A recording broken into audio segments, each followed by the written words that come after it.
तो hello guys, welcome to my new blog. तो video तो बहुत दिन नहीं बने आटा बिहाला मुई फास्ट ब्लॉग बनाऊे। वीडियो भल लगे लाइक कमेंट शेयर और मोर चैनल के सब्सक्राइब करदेव। तो हेले भी तो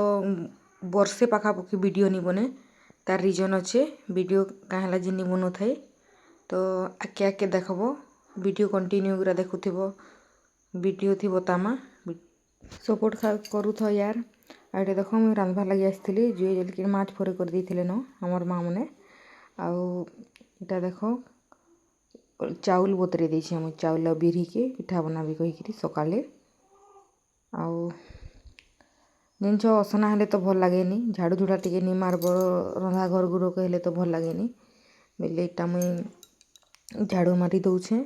सफा सुतर कर दौचे इटा बीन्स गदाला है इटा सबू एखन मुई सफा सुतर कर दे बासन कुसन अच्छे माजबी आटा देख आम घर अवस्था आटा मुई एखन सब्जी आनी जाऊे आलू उला आनबी आलू बैगन बेगन कहीं मत डालमा बनाबार थिला आछन मुई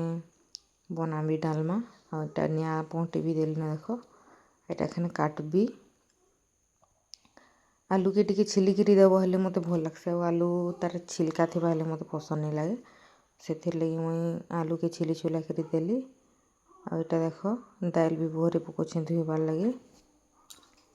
यहाँ दाल के एखन धुईबी आई कढ़ई थी बसाबी एखन पान आउ देवी पहला सिझवा दालटा टे कहीं कि राहल दालटा टे लेट लगसी ना तो से लगे सिझावा लगी पड़सी। तो इटा टे मुई कढ़ई थी बसुचे मैंने तो प्रेसर कुकर फिलहाल नहीं थी एछन अच्छे बाकी इटा आगर वीडियोटाए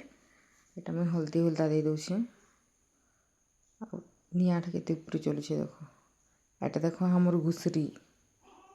ये घुसरी हेते बेले छुआनी दे थी एबे फिलहाल देछे बाकी से घुसरी गुरा के तो मारी पकालो न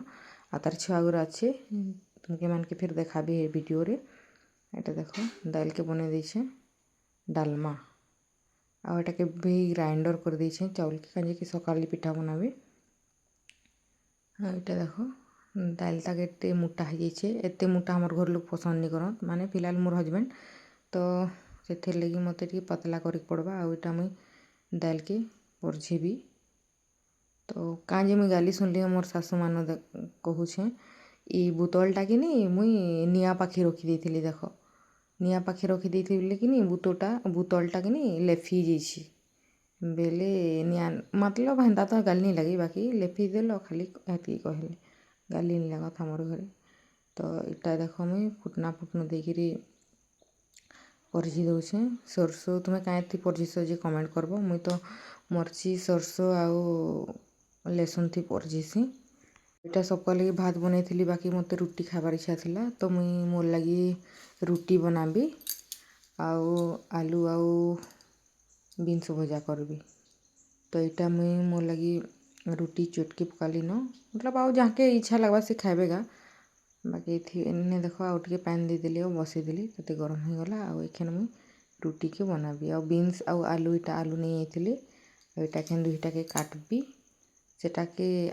रखी देछे टिके मतलब 5 मिनट रखब हेले रुटी भल हेसी ना तो रखी देछे मुई आटा बीन्स आउ आलू के काटुछे आटा कढ़ई भी बसे पकासी पहला आउ बीन्स के भाजबी पहला आउ तार बाद रुटी के पछे बनाबी कहीं कि रुटी टिके गरम गरम खाइब हेले भल लगसी ना तो से लगी एटा मैं भजा भुजी करवार लगी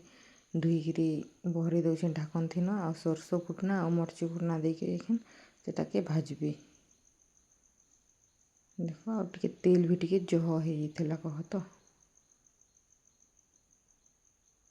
आखन रुटी के बेलबी कहाँ के रुटी खाबार लगे भल लगसी कहब मत आउ यहाँ के मोर वीडियो भल लगसी प्लीज गोटे लाइक करब कमेंट और सब्सक्राइब करब। देख रुटी मुई चूल्हा थी न बनासी और से कुछ देख इटा देख केते सुंदर भाजी होइछे आलू भजा और बीन्स आटा केते रुटी होइछे देख चूल्हा थी रुटी तो इटा मुई एछन खाईदेवी मुई रुटी खाइबी एखन और मोर हजबैंड नहीं खाई थे न तो अपना पछे आबे खाइबे